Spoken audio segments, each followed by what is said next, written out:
Hello. Welcome back to the Metal Hunter. My name is Luke. It's been a while between uploads. Basically, we came out of lockdown and I went back to work and I got a promotion pretty much straight away. So I've got a 6-month contract as manager at the business that I work for. So the last couple of weeks has been a really steep learning curve. So my mental bandwidth has basically been completely taken up by that. But everything seems to be settling down now, and I've got a little bit more mental capacity to be able to talk about metal. So I thought I'd do a video. Now I'm going to try and lean into this pretty easily. I'm going to react to a band. Now I actually happen to know a member in this band. The bass player Dwayne messaged me and said, "Hey, I've got this band called Atavistia, and I'd really love to hear what you think about them." Now, Dwayne moved to Canada a couple of years ago, and I think he kicked around in maybe 1 or 2 bands, or maybe this was the first band that he joined. But he was actually one of the original members in my band back in high school in like 1999 or 2000 or something like that. I think that might be the first time that he picked up a bass. So we definitely have a long history, but he was in bands like Rise of Avernus and Apparitions of Null. So very progressive styled metal bands from Australia. So I'm assuming that this is going to be the same. So I've gone to their website and the band bio reads, "Atavistia is a wall of sound that joyously greets the ears and assails the senses, with sweeping instrumentals, grand orchestrations, and guitars heavier than Thor's hammer. It's no wonder this Canadian epic metal band from Vancouver is quickly gaining traction. Fans of Winter Sun, Encephalum, Dimmu and Xanthocroid will be enthralled by the elements of melodic death metal, black metal, and Scandinavian folk that is intricately woven together throughout their diverse soundscape, not divisive, shit. So it's made up of Matthias Sippala. I hope I'm pronouncing that correct. He's the founder and frontman of the band, so he plays guitar and does vocals. And then we've got Dalton Meaden and Max Sepulveda. Man, there's some really interesting names to pronounce in this one. So they seem like a very, very professional band, and I'm looking forward to listening to them. I kind of scoff at the Winter Sun thing, and if you guys have been following my channel for a little while, you probably understand that. If you haven't, go and watch my Winter Sun reaction and maybe check out the comments because I got flamed for it. I tend to lean away from bands that have songs that are like 20 minutes long or 15 minutes long and kind of don't repeat parts. That being said, this song is called The Forbidden One and it goes for 11 minutes and 17 seconds. So with that being said, let's just jump right into it. Let's get it done. It is a lyric video, so it'll have the lyrics up on the screen. As you guys know, I like to read the lyrics. Let's hear some metal.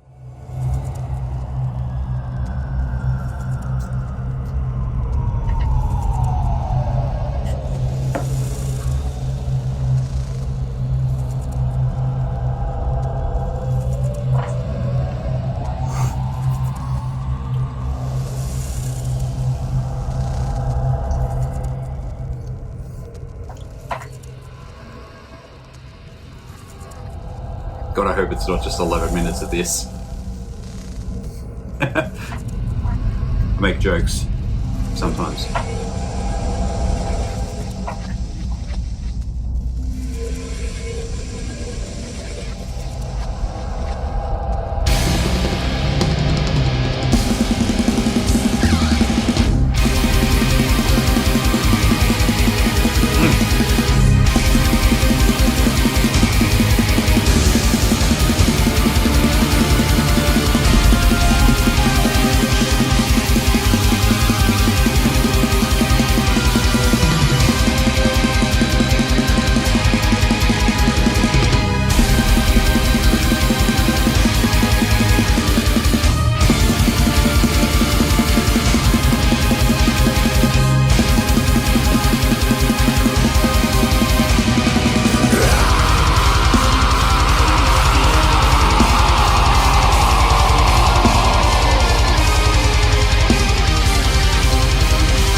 visuals are fucking awesome.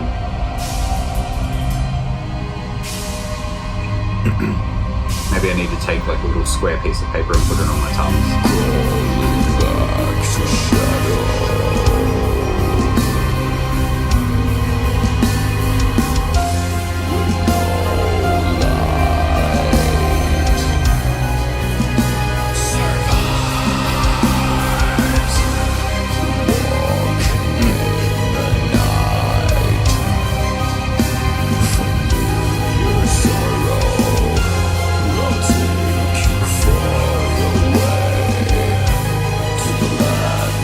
Lies.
I mean, the song's over, but the video's not. It's still got a minute to go.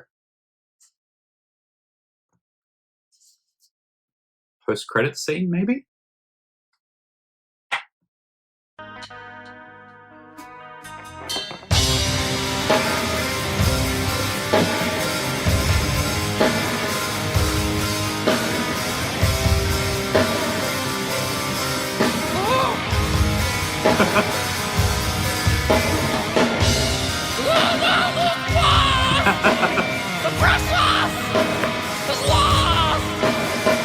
I would listen to this band.